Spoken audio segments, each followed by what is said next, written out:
Ladies and gentlemen, welcome back to Ball Watching.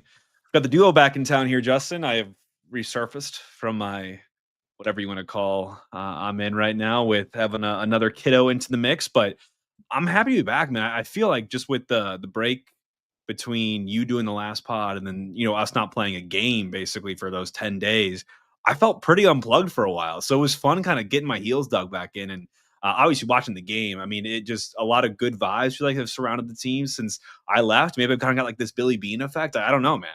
You're kinda like Chris Durkin. Yeah. You haven't played or talked about soccer in, like, 3 weeks.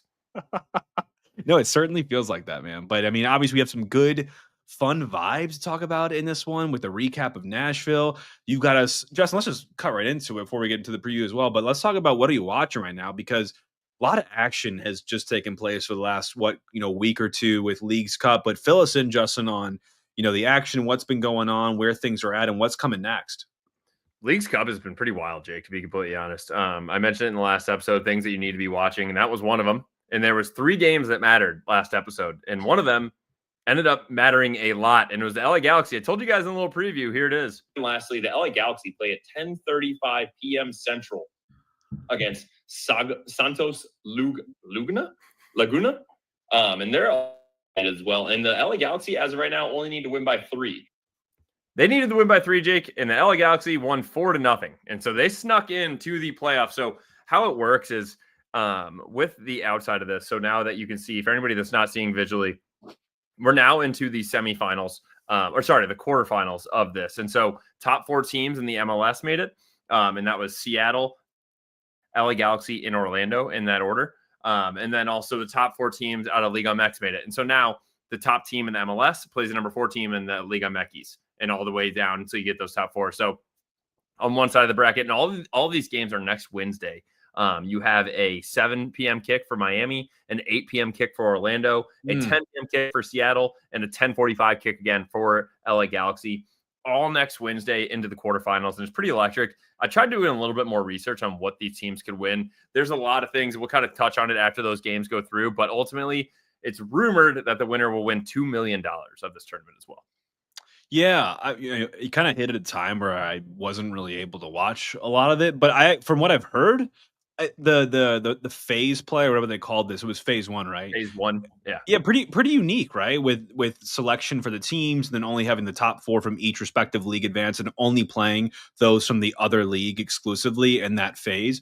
I think that's some good tidbits to learn from into a new setting. Because by the way, like I think Leagues Cup itself, like just take it in a silo for a second, gets a really bad rap because of its ties, whether they're hard or soft, to what happened with US Open Cup, obviously. But the idea of Leagues Cup and pinning MLS teams in the best versus the Liga MX best, I like that. I think it's really cool, and it helps you kind of stack up where you sit in the North American sort of soccer landscape. And some of these games have been phenomenal to watch for the highlights that I have seen. So I like the tournament. I like that they're kind of adjusting the format. I mean, obviously, whatever momentum they get here, Justin, this year will probably go out the window for next year, given 2026 is the World Cup. But whatever they bring back, if that's a shorter type form for next year, or if that's just waiting until 2027 again, I would love to see City get into this tournament and see them compete against some of the Liga MX best. Jake, I just searched it. I'm pulling up their schedule. Of the games, I don't even know how many there were, but 16 of them went to PKs. I'm Yeah. going to say that is at least a third of them, just scrolling through this list. So it's absolutely insane. Well, if you think, yeah, about a third of them went to PKs because none of them ended in ties. If you were tied at 90 minutes, you went directly into PKs, and it was pretty electric atmosphere for a lot of these games. And a lot of them, like I said, went to PKs and or had a goal that was scored in the 90th or in stoppage time to push it to PKs. So a pretty overall great tournament so far. And I agree with you, Jake.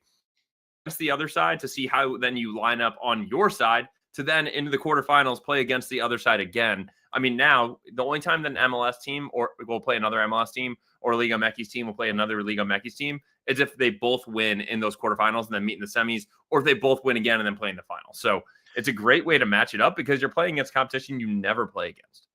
And it gives, I know the qualification criteria was different this year too, but it gives some of those teams, like I'm looking at you, LA Galaxy, it gives a team like that that's obviously well out of it this year and front runners for the wooden spoon, a chance at some silverware and doing something big that, hey, you know what, maybe we had injuries or maybe it's something that bogged us down in the early season, but we can compete in this format and we can win a boatload of money if we come together at the right time. Because LA Galaxy, for all that are listening or watching, are 30th right now. So they sit 3 spots below us in the MLS Supporter Shield standings. And then ahead of them, obviously, you have Seattle qualified in at number 11 Supporter Shield standings, Miami at number 9, and they have Orlando at 6. So the best ranked MLS team that made it in is the 6th best team in the Supporter Shield standings this year. I know a lot of these go into last year in terms of how you got qualified into this tournament, but it's something to keep an eye on. I'm glad you've been keeping us posted, Justin, on Leagues Cup, because it's fun to watch. It's competitive. You can tell it means a lot, especially in those early games. Obviously, some of the later ones in those groups where it's kind of already decided may not matter as much. But Seattle pumping, I forget who was. What was it? 7-1 sticking that on them was unbelievable. Just felt good. And all 7 goals were in the second half, Jake. Oh. It was absolutely absurd. It was pretty fun to watch. But if you don't like Leagues Cup, guess what? There's only 4 more games, or what? However many more. There's only 8 teams left, so it'll go by pretty quick. If you want some other trash TV, Jake, I've been locked on to Untamed on Netflix. Little miniseries. They just got released for a 2nd season. Terrible script, terrible acting, but a great storyline. So Danny and I have been rolling through that. We're going to finish it up tonight. So if you want to watch something just nice and easy, 6 episodes, you can literally crank it out tonight. Untamed on Netflix. Love it. I love it. Well, hey, I'm watching the Ball Watching STL Injury Report because it's looking up and up. It was great TV for a while there. I'll be honest, with all the mounting names there. But let's get into this, Justin. Unlike our boys in red, an injury off the pitch shouldn't have been your life. The Schmickens Injury Law Firm fights to obtain fair compensation for people who have been injured in car wrecks, trip and fall cases, and on the job. If you or someone you know has been injured, give Rob a call. Our friend Rob, 314-222-4223 to discuss your case and mention Ball Watching for a free consultation. Remember, you will win, but you won't pay unless you win with Rob. So make sure you give Rob a call at 314-222-4223 or check him out at hurtinstl.com. The choice of lawyer is an important one. It should not be based solely on advertisements. Justin, cracking into this game, that was the lightest report I can remember seeing this season, right? I don't remember seeing a thinner report. And in my opinion, obviously you have Toyshirt on there, but to me, it's kind of been, a meh, season for him, all things considered. So seeing Winslow and Toyshirt on there, not overly concerned. Obviously seeing Wallem and Durkin on there for, suspensions. You don't want to see that. But again, those two you'll take. Winslow, it sounds like we'll be back relatively soon. Toyshirt muscle fatigue is what I heard for his injury. So again, that doesn't feel long-term to me. I've been surprised before, so I'll be knocking on some wood for that one. But all things considered here, Justin, when you're giving Critchley this go at interim here, you're giving him the best that you have now. So there's not like that excuse to me has now sort of faded away, right? Like they're not all fully ready, like fit, like, Kessler, for example, but at least you've got the names to pull from and you've got them available for selection.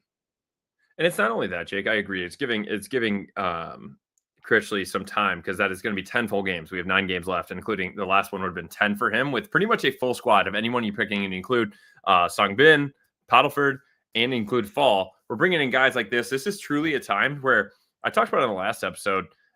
This is not only a time to see what Critchley can do, but a lot of these guys are going to be fighting for their contracts, fighting for starting positions next year, fighting to stay on the team just in general, a contract extension. So this is not a time to look away from this team. 1, we're playing exciting soccer finally again. And then 2, these guys are always going to be hungry on this. I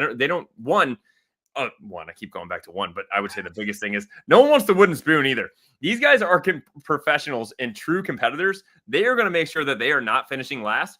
And in their opinion, yeah, we know mathematically they're just about out of it. But guess what? They're not mathematically out of it. And in that locker room, they're feeling a little buzz right now, and they're going to be playing like that. So this is a time to keep watching on them, especially with the starting 11 that came out like this. But one question I had in the starting 11, what is going on with Thomas Totland? Yeah. I don't want to rip his thought, but I totally can see this. And by the way, we don't know. No one has said anything. But our friend Chat City Tactics, Mike, had his piece today, his MLS Mondays on a Tuesday.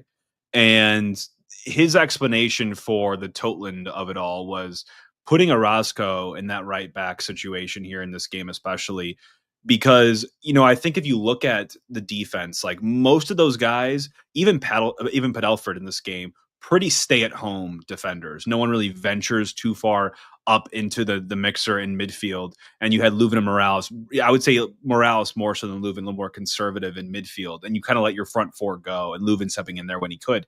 I think Orozco there, Justin, because he does bring a little more of that defensive metal probably than a guy like Totland does. And when you have Sangbin running the channels on the right, you don't need as much of Totland doing the same. So in this match specifically, maybe you're looking to kind of hunker down or strengthen or solidify the defensive line, and you play more of a very defensive oriented, player like Orozco, who we saw get forward still, right, in the moments that he could, and he had a great performance, obviously. But I agree with you, Justin. It's tough to see him on the bench knowing how much quality that he has, but really this is the evolution, right, man? Like, we should have games where it might make more sense to go with who we may not see as the best out and out right back on the team because of the matchup or what have you, or rotation. So I like it from a couple different angles, but I get where you're going to. Yeah, I think the frustrating part for me is that we just haven't seen a whole lot of him as of late. Yeah. I mean, so he has not played in the last two games with versus Nashville and Minnesota. Before that, he did start the three prior to that, but then he was a sub again and only had 45 against Houston. So it's like, from a guy that I would expect to be our mainstay as a right back going forward, and Padelford on loan, yeah, maybe we could turn that into something else going forward. But I would like to see a little bit more minutes in Totland. I understand Orozco is playing extremely well, and getting a goal is just going to be hard for him to come off the field at that point. But you got to give some confidence into a guy that's moving into next season with Totland. And I think that's a guy that we're just kind of forgetting about with how well Orozco has been playing. And Totland should be also still be on the mainstay of that role, maybe putting Orozco back to the left side. So just one thing I wanted to note with that starting 11, it's the only thing that really threw me off. Otherwise, with Fall and Baumgart on the middle, we haven't seen that was coming. Leuven, Morales, and then Hartel, Ostrak, Sangbin, and Klaus up in the top. So moving Ostrak up there and moving Hartel a little bit wider, as opposed to having a Celio in there like we've historically seen. So the one thing that I just immediately, right when I noticed in this game, which kind of frustrated me, was that Nashville did the PSG thing. Yeah. Just dumping the ball into the corner. And it frustrates me, Jake, because I know as a center back, I hate that stuff. It's so bad. It's tough to actually get a throw in. Like, the first thing you're doing is in your own, and you're using your hands, not your feet, and trying to get it, and you're going to more than likely lump it back out and have a turnover. But that wasn't the case for us. It actually kind of bit them in the butt. Yeah, no, it did. I agree. I thought it was funny too. Very, very Nashville mindset to just go copy the current Champions League holders. But I saw a lot of early good things from us, Justin. I'll take it twofold. I'll go specific on an individual after I go on my first point. But there was a lot of good early pressure that I saw. And I have one specific memory and then one more, thought overarching. But there was a great first minute. Morales, we've seen very little of him with his injury, obviously, the last couple of weeks.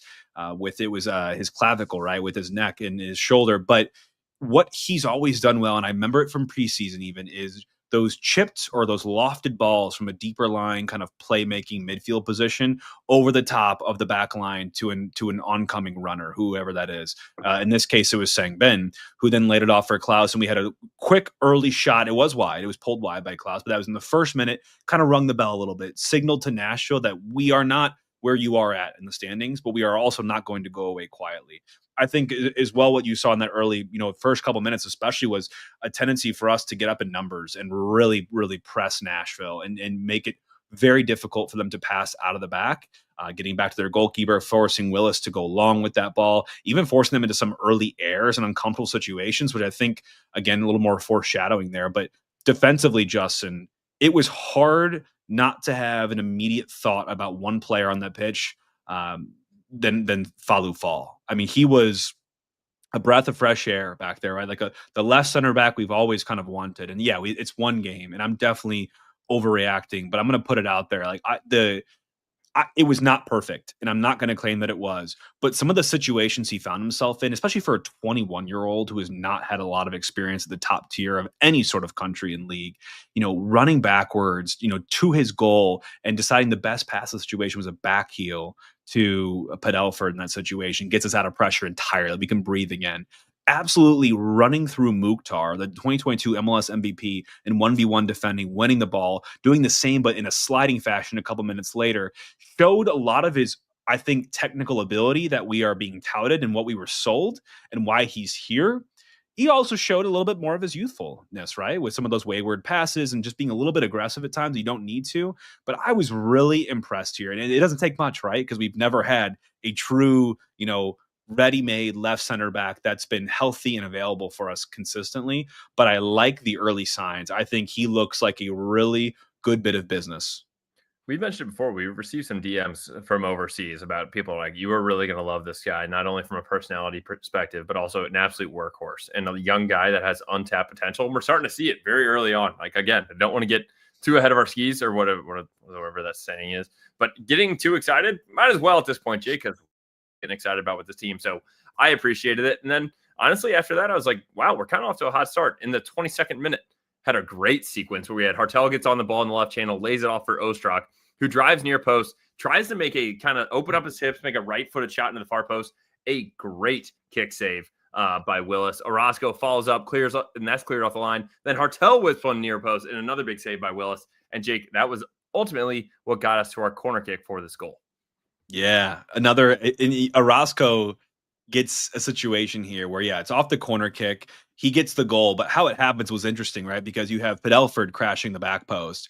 It looks like, Justin, on the replay, I didn't notice it live, but Padelford gets up and wins it and almost heads it backwards on purpose, like nods it down for. And if this was drawn up on the training pitch, I'd tip my cap to the set piece coach because this is incredible. But Padelford heads it down. Orozco sees this, takes the first touch, I think, off the chest. Good control, takes it right to the byline. And just as when you think, as I put myself in his shoes as a player, right? Not that I ever was at that part of the pitch, but if I were, I would say that if I'm him, you've gotten to the end line and everyone's in the box. Like the whole team for both teams are in the box. All you want to do here, Justin, right, is just throw that ball into the mixer. Hope it hits someone's shin, their toe, someone's dangling a leg out, and that's just going to bounce somewhere fortunate, you think, for you. I don't know if I think that he's shooting this ball, Justin. I think he's just trying to pull it back with a lot of pace, but goddamn, is that a tough ball to handle if you're a goalkeeper. I think Joe Willis should be on that near post, hugging it a little bit tighter in that situation, but give credit to Orozco, never letting that play die, fizzes it off the inside of the post, and you're up 1-0. I mean, it's an incredible start for us. And to your point, did you have it in here? Yeah, an XG of 0.04. Yeah. The one question I wanted to ask you, Jake, and I actually meant to keep sharing screen on this. What were your thoughts on Leuven's ball here? Because it does seem like this was a little bit out of the training for this, and I'll share screen again. It was not one of the typical Leuven corners. It was honestly a little bit Hartel corner where it's a little bit more lofted. But on the Hartels, they're still swinging down and in with a curved ball. This is Leuven truly just chipping this to the back post. Watch this thing float. He doesn't even do a follow through on his kick. He literally just stops it like he's doing a little chip shot. So what are your thoughts on this? Now that I've seen it again this way, Justin, I think it probably was at least that first initial ball to the back post. Because if you see it start to be, look at how open Padelford is. There's no one within, looks to be about 8 to 10 yards of him. And so for him, where that ball is going, he doesn't have to take a step back, doesn't need to readjust. He kind of just walks into it. If you're watching on video, this is where the value is. He literally just steps up, tracks it the whole way through. No one's impeding his vision. And he steps into it, heads it down into a dangerous space where Orozco, I think, is just crashing out of instinct. And again, just fizzes the ball into a really dangerous area. Good things happen to those that get to the byline and cross the ball. And in that case, it ends in a goal for us. Yeah, I agree. I do think that is one where Leuven just saw him sitting in the back post. And I think we've given up one, was it Portland earlier this year, where the MLS came and like, wow, straight from the training ground. It's like, no, yeah. It's just a guy that was completely unmarked in the box and the guy that was kicking the corner kicked it to it. Yeah. One of those situations for us. But you know what, Jake? I'll take it because guess what? 14 minutes later, we scored another goal. Leuven jumps on the ball recovery, drives us forward, waiting for runners to develop. The ball's kind of bouncing with that. And I'm going to do a share screen here in a second and kind of discuss that point as well. Klaus runs for an overlap. And then also, I was jumping different goal. Leuven does do this, and Klaus runs for an overlap, and Klaus buries it near post. Also off the inside of the post. If you noticed, Orozco was barely off the inside of the post. Klaus was barely off the inside of the post. Earlier in the season, Jake, those are going off the outside of the post and out for a goal kick. Now we're getting 2 of these goals in the same game. That's an XG of 0.11 in this one as well. And just another great finish by Klaus.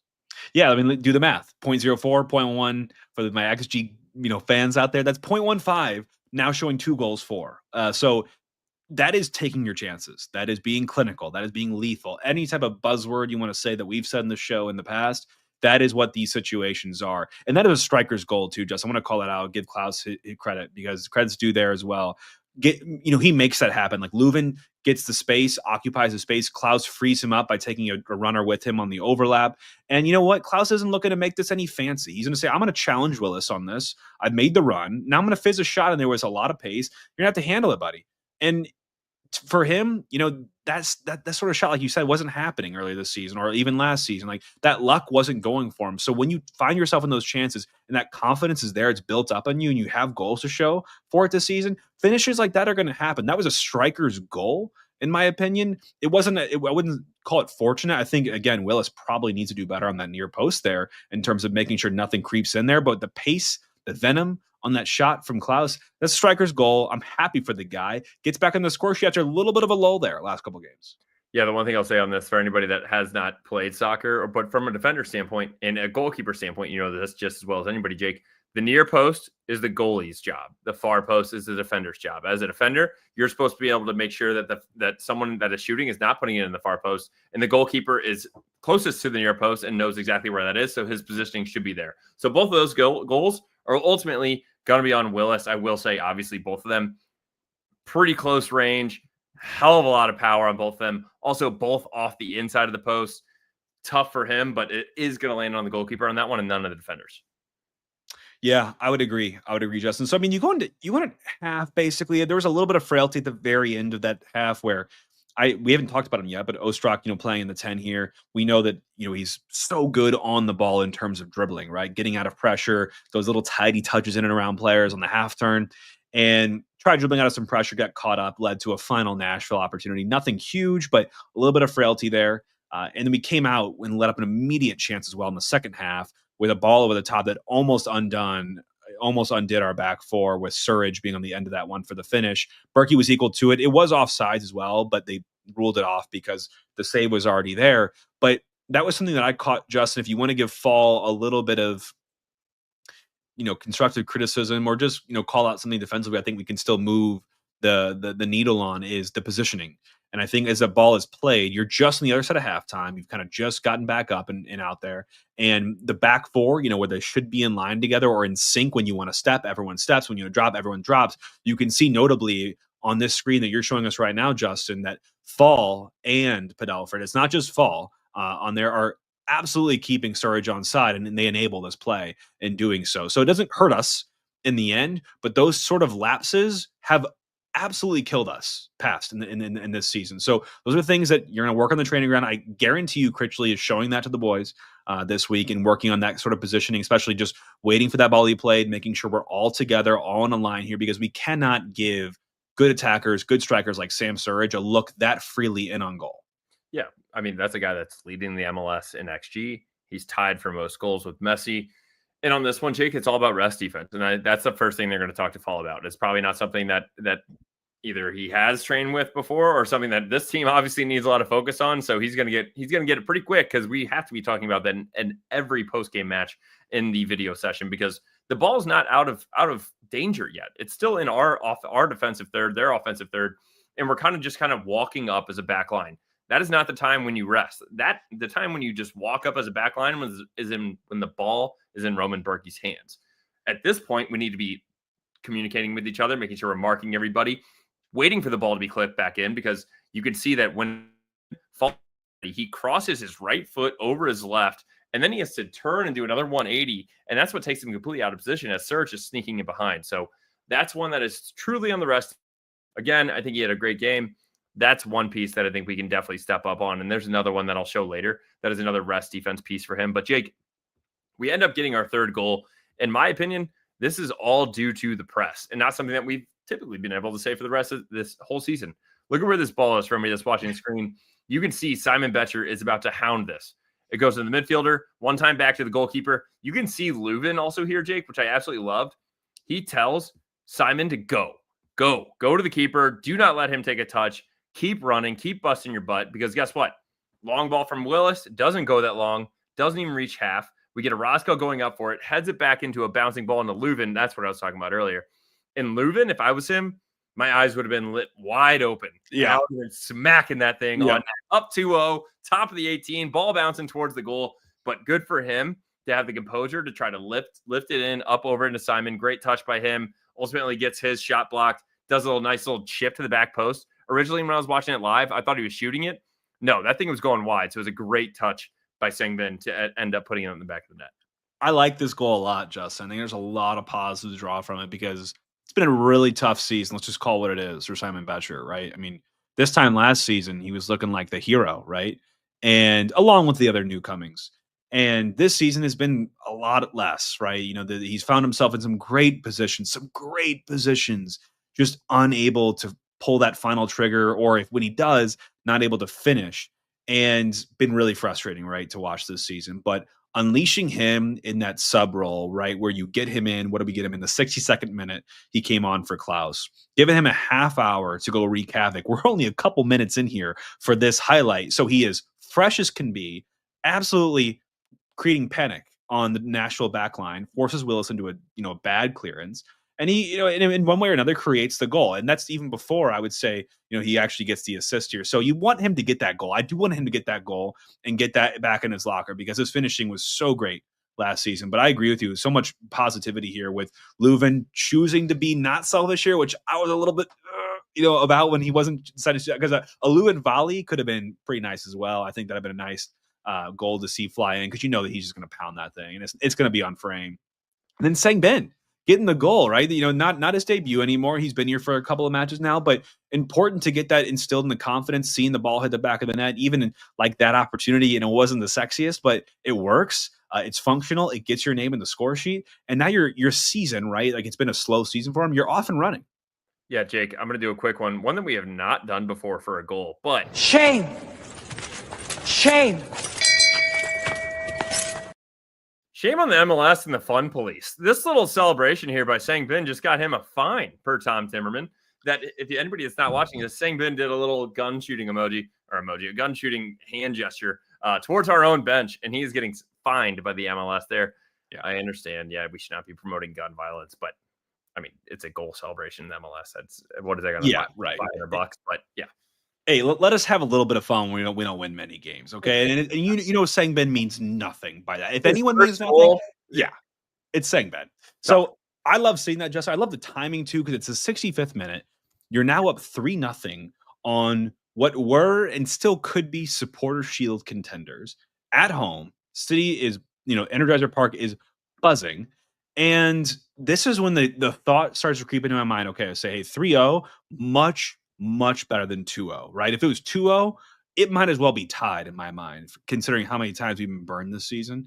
So I'm looking at this and I'm saying, okay, now we've shown that we can create insurance, right? Insurance goals, put enough distance between us and our opponent to make it tremendously difficult for them to come back and get a win or even a draw. But I don't think it was the best performance, either towards the end of the game. I think once you kind of hit that 75 to, the end of stoppage time, the end of injury time, that was 12 minutes, which was ridiculous, by the way. I don't know who was coming with these numbers. It looks like a random number generator was on the board for this one.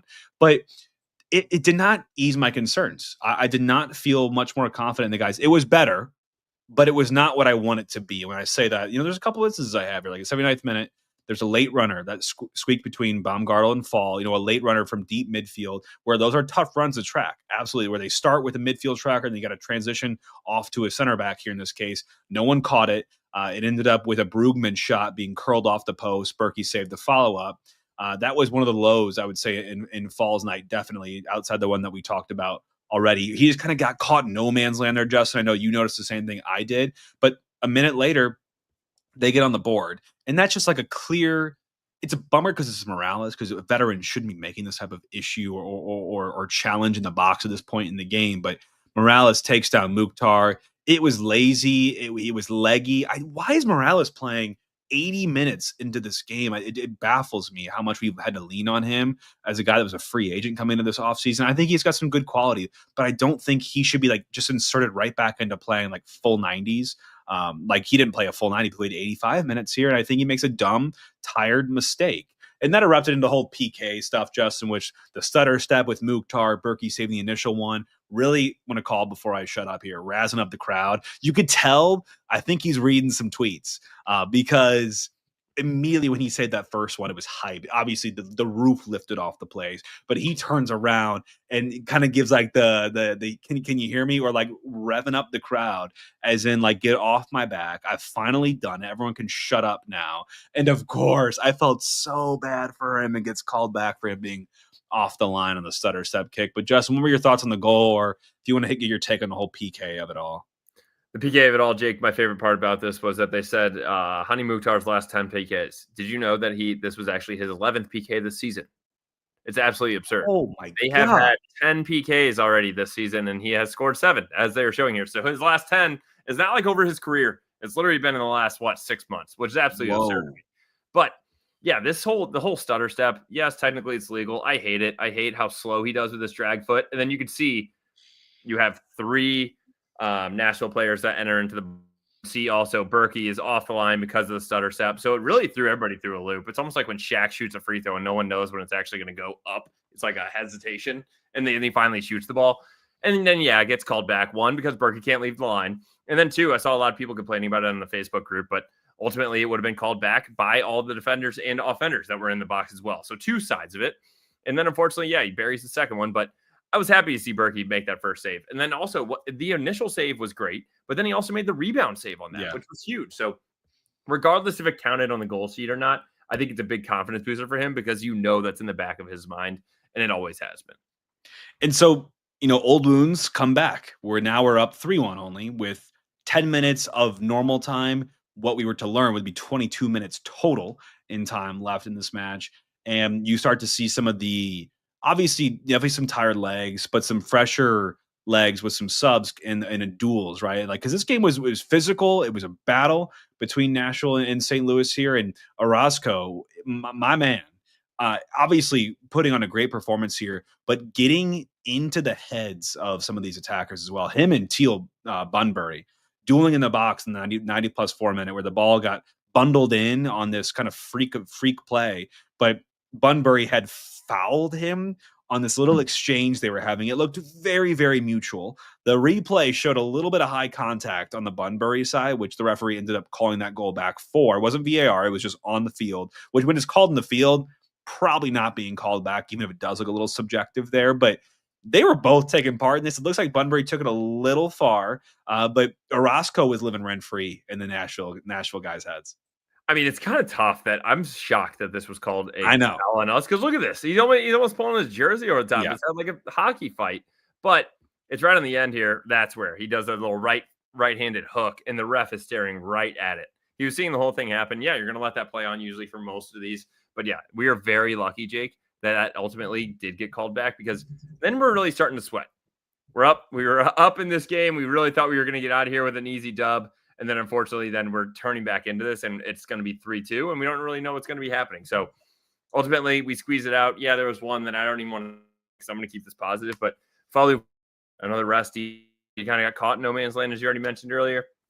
You got to make that decision. You either need to be all in or all back. And they slip in behind Serge, and luckily hits it off the outside of the post. But overall, great win for the fellas. So final thoughts here, Justin. Actually, one more quick thing. Bunbury is 35. Orozco is 21. Can you imagine being done by a 21-year-old as a 35-year-old MLS veteran? It'd be tough. It'd be tough days. So I feel for the man, but not at all, really. So final thoughts, Justin. I'll give you a couple things from me, and I want to hear yours as well. We did a good job finishing this game. This is also an example of a match, though, Justin, I've talked about it before, where field tilt was a big term that was being tossed around early in Critchley's tenure about, we need to up our field tilt, the amount of possession that we have in the opponent's half. We had 28% of that in this game, and look what happened. Field tilt means nothing if you don't do something with your tilt, right? So we did. We made the most out of the limited time we spent in that half. We were clinical. We finished. You're going to need to have that, especially against good teams that will always find their way back in. I thought the team showed a lot of good hunger, man. I loved the tenacity, the effort out there. We just edged out Nashville in duels, just barely. And we really got in the trenches and got underneath their skin. I love that. I thought the Ostrak-Hartel situation was interesting. I don't think it's a shoe-in for me to have Ostrak go back right into the 10 here. I thought it was interesting. I liked some of it. I did not like all of it. I think you really lose Hartel a lot. on the left when you play a system like this, because I don't remember anything from him really besides the buildup on that Ostrak chance that he ended up having where Willis made that great kick save. So we got to find a way to get your best players integrated into this at all times, because Hartel felt a little bit out of the mix in this specific 11, this specific game. But overall, Justin, I think there's a lot of good things to take away from here. It's good for the confidence, good for the boys. We took a lot of pride in the defensive dirty work. And, conceding that goal really sucks the way that it happened. But I think defensively, we took pride, right? Like we got numbers back. We swarmed when we got countered on. We really wanted to keep a clean sheet or just do our best to kind of shore up what's been our Achilles heel almost the entire season. Yeah, I mean, just looking at the stats for Hartel, I agree with you. It seemed like he was a little bit quiet in this one. He only had 20 total passes, 17 of those were accurate, only 29 touches, which I feel like is for a guy like that. We need to have him on the ball way more. That's very different than if you think of like a guy like Suric, who is looking to just score goals when you get it. But Jake, I want to give a big shout out to our defense on this one. That's not one that we can be able to say a lot this season. I know we already talked about how big of a game Roman Berkey had. He had 5 saves with only 1 goal against on a 2.21 XGA, which is huge. He's keeping us out of it and or keeping us in the game by keeping the ball out of the back of the net, but then also just generally on the defense. Mukhtar coming into the match, he led the league in shots on target with 51. He only had 1 shot on target this game, and that was the PK. So that is a massive stand up and great job by our defense there. And then Suric, the guy that leads the MLS in goals with 18. He was held to only 15 touches and 3 total shots, only 1 of those on target. He came into the match leading the MLS in XG. He finished this game with an XG of 0.36. That was the 6th lowest on the season. They played 25 games, his 6th lowest out of a team that is scrounging and fighting against the wooden spoon. So huge congrats to the boys just all around. There was not a whole lot of individual defense that you needed to really call out there. It's more about making sure that we are surrounding these guys and knowing where they're at all times. I do think that Fall had a fantastic game. Yes, we mentioned that earlier, but huge congrats to the entire defense on really shutting those 2 guys down. I love it. I'm glad we talked about the defense too, because it's been such a pain point, basically after the first 5 matches of this season. So I'm glad we can talk about it again in a light like this. But now I think it's on Critchley and the guys to, take your winnings, right? Take your winnings here and reinvest. How do we skill up? How do we take this back to the training pitch and even continue to improve and build on? Because I think what we've shown is that we can create. We're going to have these bad matches here and there where like the creation department is just totally lacking, which happens to even good teams. But defensively, you got to really, really hone in on that and see if you can not fix, but improve on that towards the end of the season. I think Chicago offers another great opponent to really test the outer bounds of what your defense is capable of, because this has not been historically a great matchup for us. In 2023, we played them twice. It was one of those death weeks for us, right? Like Minnesota was this year. We played them again twice in Chicago back-to-back with a 2-1 loss, eliminating us from the U.S. Open Cup in 2023, followed by a couple of days later losing to them 1-0 in MLS play. That was Johnny Nelson's red card, which pretty much, in my opinion, ended his run, playing any sort of meaningful minutes in St. Louis City. In 2024, though, we got back. We got a 3-1 W at home. That was Carnell's last win with St. Louis City SC. That was at home against Chicago Fire in a 3-1 dub. And we did not win another match until July. And this one was in May. And that was under Hackworth when the first game, and I think in his charge, was San Jose. But like I said, Chicago, I'm here to judge them on what they're doing now. And right now, they're right in the mix, right? 9th in the East. 36 points, 10-9-6 win-loss draw, 47 goals for, 42 against with a +5 goal differential there. And they're really kind of yin and yang, Justin. I was doing some scouting. I'm like, I don't know what to pay more attention to. Is it their defensive frailties or is it how good they are in goal scoring? Because they've conceded the 4th most goals in the East. The top 3 most goals conceded are not in the playoff picture or even close. So they're in a weird, sort of situation there with goals conceded, but they're also top 3 in goals for. So they can produce, but they also leak a lot. It kind of, Justin, reminds me, not in terms of style, but in terms of statistically, how we looked in 2023, where our best defense was our offense and just scoring. So this is kind of where they've gotten to, is they just got to outscore you because they're good at that, but they do not look very sure of themselves in the back. Yeah, it's pretty insane to have 47 goals and only a +5 goal differential at this point in the season. But at least they're playing exciting soccer, because that is something that I would say, regardless, if you have a +5 goal differential, there's a good chance you're in a playoff spot, which right now they are, as we talked about it being 9th in the East. But what are they doing in these games? Where are these goals coming from? Here are some massive ones. 7-1 dub versus DC, who's number 15. So, yeah, all right, fine. But 7 goals in the MLS game is absolutely absurd. A 2-1 loss versus Nashville, who's number 3. A 1-0 versus Philly, who's number 1, keeping both those relatively close. And then also at Cincinnati, a 2-1 loss as well. And then a 2-1 loss as well against, who's that? You've shy 2-1. Oh, sorry. This is San Diego. San Diego. Yes. Yeah. And then their most recent match was a 2-2 draw versus LAFC, who's 5th in the West. So their form right now in their last 6, they're 15th. So dead smack in the middle of the MLS as a 6-2-2. And their last 10, they're 15th in a 4-2-4. So this is one that I would say this team ebbs and flows and almost plays up and down to their competition is a good way to put it. And especially that shows with their score lines, and it shows with how many goals they're allowing and also how many goals they're scoring. Can I go out and just say that it kind of also shows in their coach, Greg Berhalter, because I mean, we all know what a Greg Berhalter system can look like. And that's both it's kind of a backhanded compliment. Like I think if you can say something about the U.S. men's national team in his tenure there was we played up and down to our competition. Like we would show up against some big teams and get some big results or just keep it really close.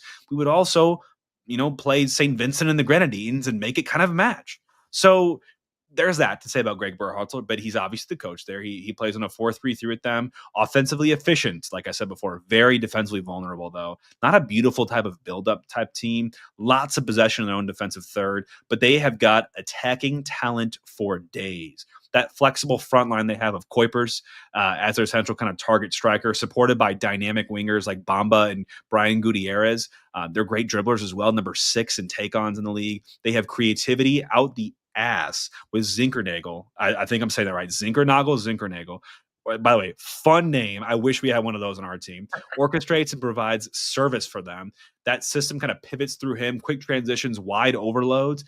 Number 5 in shots on target, this team. Number 2 in shots on target percent. So they have no problem finding the target, and they're outperforming their XG by 6.3 right now as well. So everything I read about them, Justin, is very attacking minded. It's very attacking oriented. The front 3 as well as the midfield 3 and even the fullbacks and Gutman and Barroso pushing forward to help support the attacks and really add a lot of width to them. It's the defense where I kind of get a scouting report here. I'm like, I don't feel as sure about that. And honestly, that's great for us, Jake, because right now we're turning this around. And this is a game that I do think can have a lot of goals when we're going up to Chicago. I was kind of surprised, and maybe this is just dumb on my opinion. I thought they might be playing at Soldier Field, but they're playing at SeaTac Stadium. So I was like, oh, wonder if it would be like to get up to a little quick trip to Chicago. And then, no, you got to go all the way out to wherever that stadium is, like Bridgeview or Bridgeport, I think. Yeah. Yeah. Isn't it? It's pretty much like where Sporting Kansas City plays. Yep. Which is absolutely absurd to me. But honestly, Jake, I'm pretty excited for this one. And keys to the game, you already kind of mentioned a lot of these and getting this up to it. So I'm going to kind of bring us into some of the key players because I'm getting excited about our last one as we talk about as well. But you've already mentioned Hero Kuipers, striker, DP. He's the club's top scorer with 14 goals and 2 assists, second most XG in the MLS behind Sturridge. And I kind of like that he threw a little style in here as well. Yeah. He's a poacher with strong positioning and finishing instincts, offers a reliable focal point in the box. And yeah, obviously with 14 goals. And then Zickernagel? Philip Zickernagel. That is just absolutely absurd. He's second in goals and then leads the team in assists with 12. He's also very creative playmaker who thrives on transition and a very effective on set pieces and crosses. Top 2 scores, that's what the guys need to know. Right. No, and I mentioned I got to give one more shout out to our, a local talent, not local to us, right, but a U.S. an American talent in Brian Gutierrez, who plays on the other side opposite Zinkernagel, or more that cam position sometime for them, the central attacking role. Great player, 7 goals, 2 assists in the season. He has great movement in and around the ball, really agile. He's kind of lanky, but he moves really well with that body. I don't really get it. Really good in tight spaces and adds a good bit of creativity and unpredictability in their final third, Justin. Before we go into some of the Hoffman Brothers starting 11 for us here too. And our final player we want to talk about for Chicago. I do want to say at home, this team is a little bit, subpar. Number 22 in terms of form at home with 1.17 points per game. But XG at home, they're creating number 6. So the 6th most XG, but they're allowing the sixth most XG against as well. So again, a lot of yin and yang, a lot of counterbalance. Like they almost balance both those out perfectly. And in the halves, I find that's interesting too, Justin. They're a good first half team. Typically at home, they're not though at number 19. But in the second half, if the whistle was blown in the second half and blown at the end, and that was a game itself, they are the 28th best team at home. They've only won one second half at home. So if I'm Critchley and I'm the coaching staff and I'm the team, like my message to me and the boys is this game is not over. You might find yourself down early, but look at what they've done in the second half. Clearly, they kind of go away. They kind of shell up. Can you go into this match knowing that there is that outlet, not to play for that outlet, but you do have that, and knowing that this game is not dead regardless of what happens, because they'll give you life in that second half. But Justin, not much life when you have one of STL's own lining up in the Chicago Fire colors. Tell us about the boy we want to talk about here.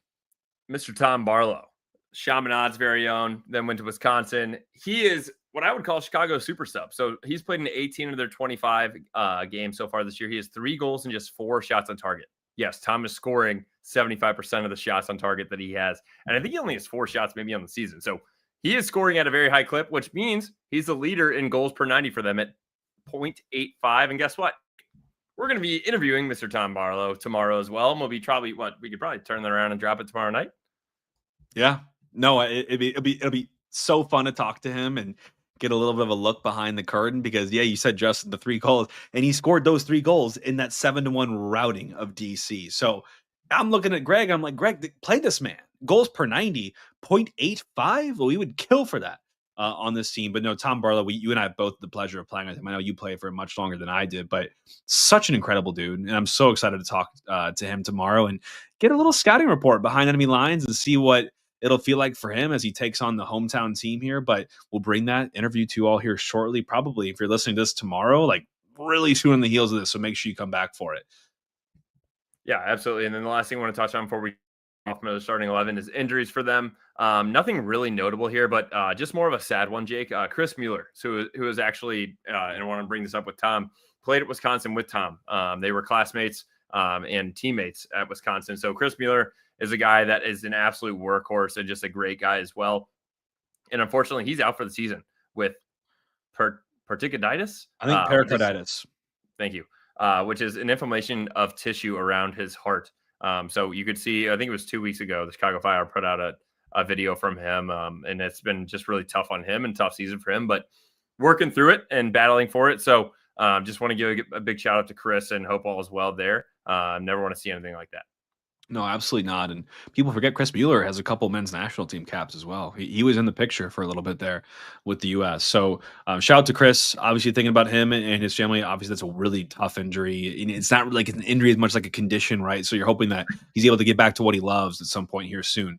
We will not see him in the Chicago Fire uniform on Saturday. But who are we going to see in the city uniforms on Saturday? Let's talk through our Hoffenberg starting 11 here, Justin. We're not out of it yet, right? Like we're still in the heat. It's going to creep up back here. I think tomorrow is maybe the start, or maybe Thursday is, but I know we're getting back into the upper 90s with the heat index probably creeping in the hundreds. For any of my fellow parents out there that have children, like what you do when it's hot outside, like kudos to you all. Like not having the ability to just like throw your kid outside and just like blow bubbles or do chalk or like riding the bike for a little bit. Like being outside has been so nice, but I can't be inside unless I have the air conditioning up and running, obviously on full steam. And Hoffman Brothers empowers that. They enable that for me. I'm so glad I got my tune-up in. I had a couple of things, like I mentioned to you, that I had to fix and get on top of for the summer, and they made sure that I did in a timely fashion, financially very okay as well and reasonable. And obviously the technicians they have are bar none incredible. So shout out to Hoffman Brothers, our presenting sponsor for 2025. And Justin, I'll take us into the Hoffman Brothers predicted starting 11.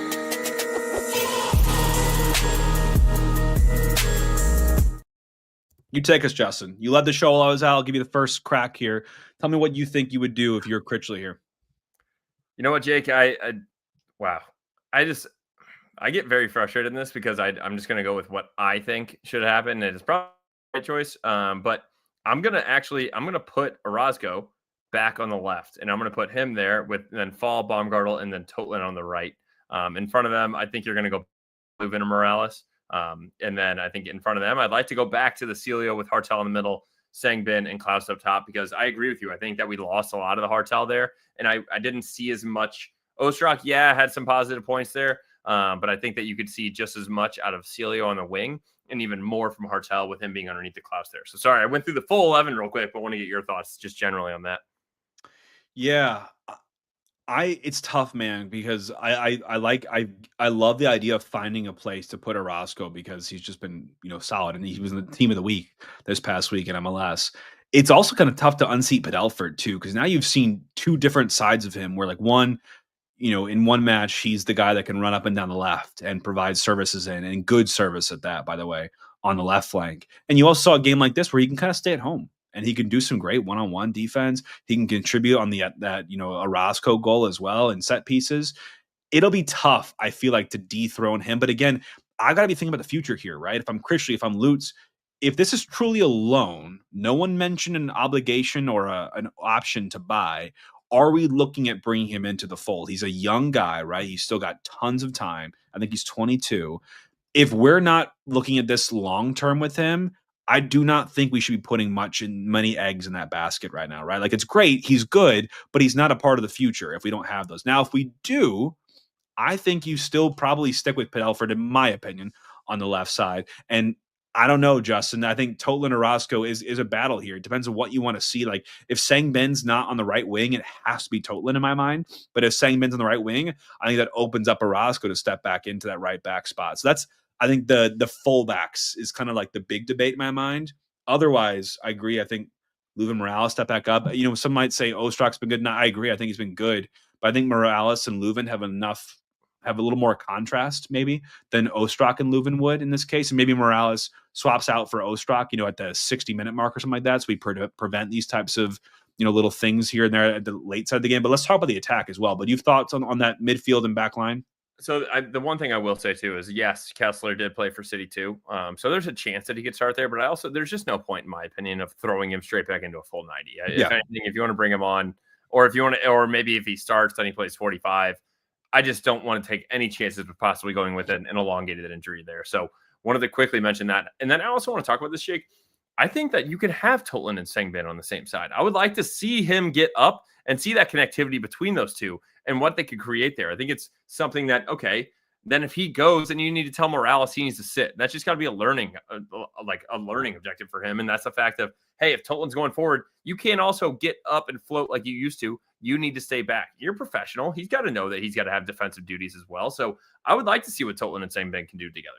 Let me offer this up too. Now that he's back, I could also see Critchley opting for Wallum instead of Morales on the right holding midfield side. So more naturally, right, if Totland does venture forward, if he starts, Wallum is a guy that we've seen play on the right and excel on the right. So he might have more of that, organic sort of know-how to win and where to step in and kind of backfill if Totland does venture forward.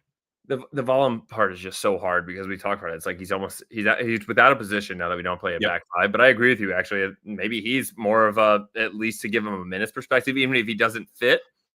Alice, you already said, made a dumb decision, played a full 85 or 90 or whatever it was last game. So Wallum hasn't played in 2.5 weeks. So maybe that is a time period to really just plug and play him next to Leuven.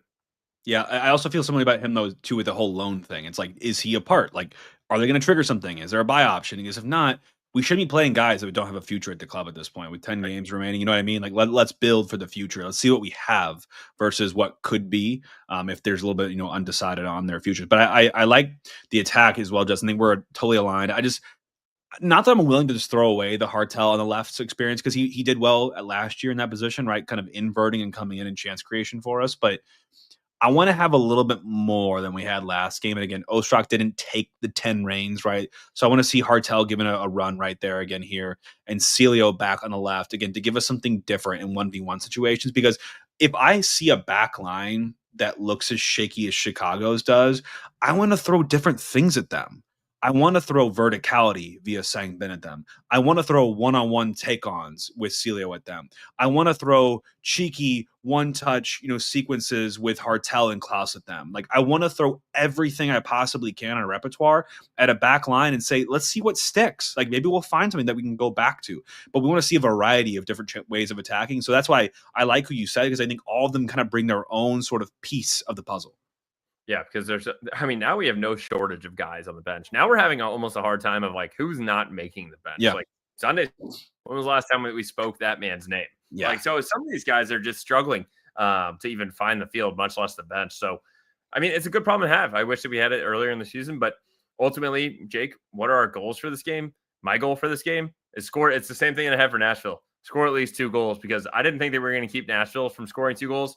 And this Chicago Fire team, they are also they're fighting for a playoff spot too. And they are going to be going balls to the wall. They're back at home again. And this is going to be a tough one. I think they have 3 guys with 8 or more assists as well. So it's almost just an all-out attack by them. And it's going to be tough to keep them off the board. Yes, I appreciate having Fall there at center back. Maybe we see a little Kessler. Berkey's doing great between the sticks. But I think we got to score 2 to get out of there with at least a point. And then my prediction in this game, I'm going to actually go with a 2-2 draw. I wrote down, but I just don't see us having back-to-back games only giving up 1 goal. Yeah, it's tough too. I mean, because we've been on this so many times, and just I don't like predicting draws and losses, and I try not to when I can.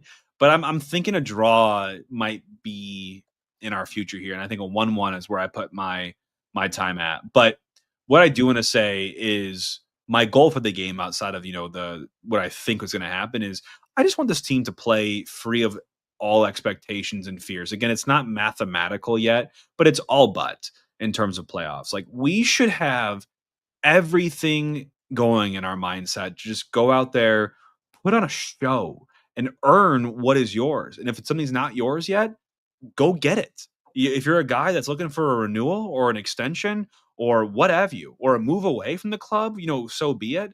Go earn it. Like, go out there and do it. Show the club what you're capable of doing. This is the time. Like, right, we don't have playoffs to look forward to anymore. So all we look forward to is what's ahead of us right now. What's in front of us is Chicago. Go out there, pound them into the ground. Like, if it doesn't happen, whatever. We don't get knocked out of the playoff spot. You know what I mean? Like, let's go out there and play free. There's nothing like that, Justin. You know what I mean? Like, when there's nothing left in terms of tangible outcomes or rewards anymore. So now it's about going out there with pride and show out for your city. And I want them to go out and do that and show us away from home, they can go pound another good team. Absolutely. I think that's a perfect way to say it, because what do they have to lose at this point? You might as well go play freely, play as hard as you can, because the only thing you have to lose, Jake, is your possible contract, your starting spot, your spot on the bench, or anything of that nature at City. So you might as well go as hard as you can during the week and on the weekend for these games, because also we don't have another game that's a midweek game. We have Saturday games the rest of this year. You have 7 days to rest. Go as hard as you can for I was going to say 90 minutes, 102 minutes if you were Saturday's game versus Nashville. But I don't care. You have 7 days to ultimately recoup after that. So you might as well play free. And Jake, speaking of free, sign for ball watching. Make sure you get your first deposit up to $1,000 in bonus cash, which is just free cash for you. I love it. I love it, Justin. Well, it's been good being back on the airwaves with you and doing this recap and preview. Good times, man, right? Like, after a win, it's great. And I want to make one final comment, too. A lot of people have been talking about Critchley today, and I think Mike Sennett, our friend, put out a poll, after this reign so far. Like, what do you think? Is it Critchley for 2026? Is it new coach? What is it? If anything, Justin, I've seen enough from David Critchley to say that it's not been the same as Hackworth, but he's also nowhere near as experienced as Hackworth is. I've seen enough with Critchley to say that whatever happens next year, I do not think that they will probably consider him for the first team job, and that's a fine decision. I think that's okay. I don't think he's necessarily rewritten history and said that it has to be mine. But what he has done from the team is positive, right? I think he's really rebuilt or reestablished some more rapport with the players, been a lot better connected, getting a lot more out of some certain players. And that doesn't just happen, right? Like, I love his work ethic, and what he shares to media, I think, is just incredible. I think if I'm Critchley, a win in this situation is continue going at this, see what you can do towards the end of the season. And, obviously you want that job, But I think Critchley needs to stay at St. Louis City. If we're developing these coaching prospects and wanting to build pathways for them into the club, he should be the first team assistant coach next year in my mind, right? Like he's gotten experience now. He knows the players intimately. He's had very good sessions with them, and he's able to get good stuff out of these guys. Can you keep him in the first team without necessarily elevating him in position? Yeah, so I don't think he's done enough to either say he's the first team coach or whatnot. And we do have 10 more. Yes, they might be less meaningful than earlier, but I think they're just as meaningful to him and Jake. So I didn't see this tweet from Mike earlier. So I'm going to ask you, how should I vote? And let's see what everybody else has been voting during this. So we can either say Critchley 2026, head coach number 5, please. I like this offense, or I don't like this defense. What should we vote? Yeah, you know what? Selfishly, I voted head coach number 5, please, but that's a bad way to say it. Like, I know what Mike's doing I'm just here. gonna say I like this offense. It's fine. Yeah, I do like the offense. And it looks like we have 44% of 367 votes towards Critchley for 2026. I'm no mathematician, but I want to say that's like around 160. In my mind, Justin, am I wrong? Like that feels so out of the realm of possibility. Am I wrong? That he's going to be the coach 2026? Yeah. I think it's completely out of the realm of possibility unless he turns this around and we make the playoffs. Yeah, I mean, I think if he did that, out. Yeah, 100%. And it's not his fault. Like he inherited this, cluster F of a situation, and I think he's gotten a lot of good out of it as well. And for him, it's an awesome experience.